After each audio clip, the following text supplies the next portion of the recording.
करते राजू राय जी के गीत के फरमाइश बा हम नहीं खे जानत के रउरा जीवन में कय गो पुत्र बाड़ बेटी के जानत नहीं बेटा नहीं खे होता का भइल बा लक्ष्मी बिया तो सब चीज भरल बा अब लइको हो जाई हम बानी हम गीत गा देनी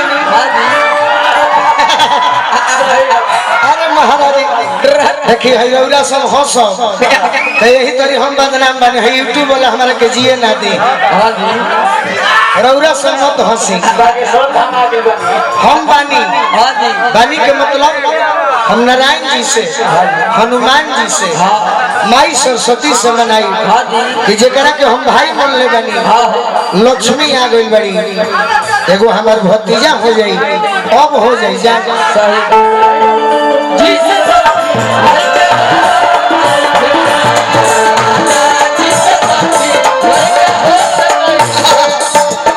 बड़ी पुराना गीत है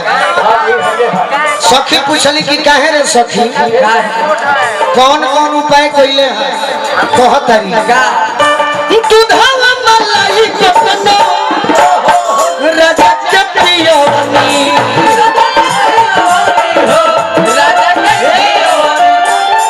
अरे मन नहीं मानल हुआ रोजनी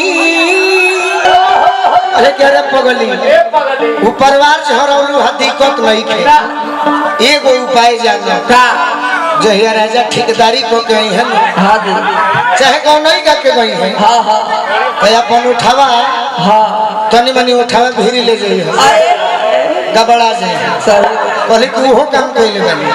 कि कहियो शब्द हमरा उठावा में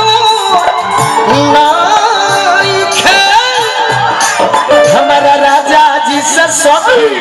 लइका हो नहीं खे राजा जी से सखी एक दिन न चूसे हमारा उठ के ललैया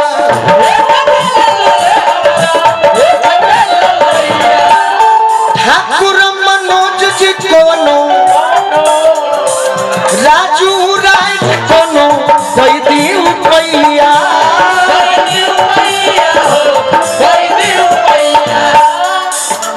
कह तरीके सुना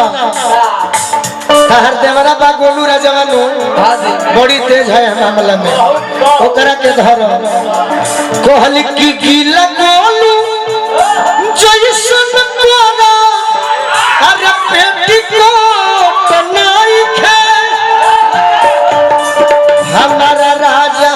जी से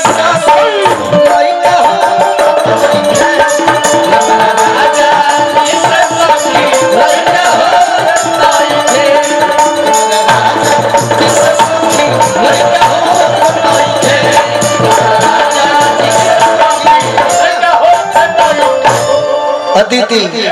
मुकेश राय जी के खड़ा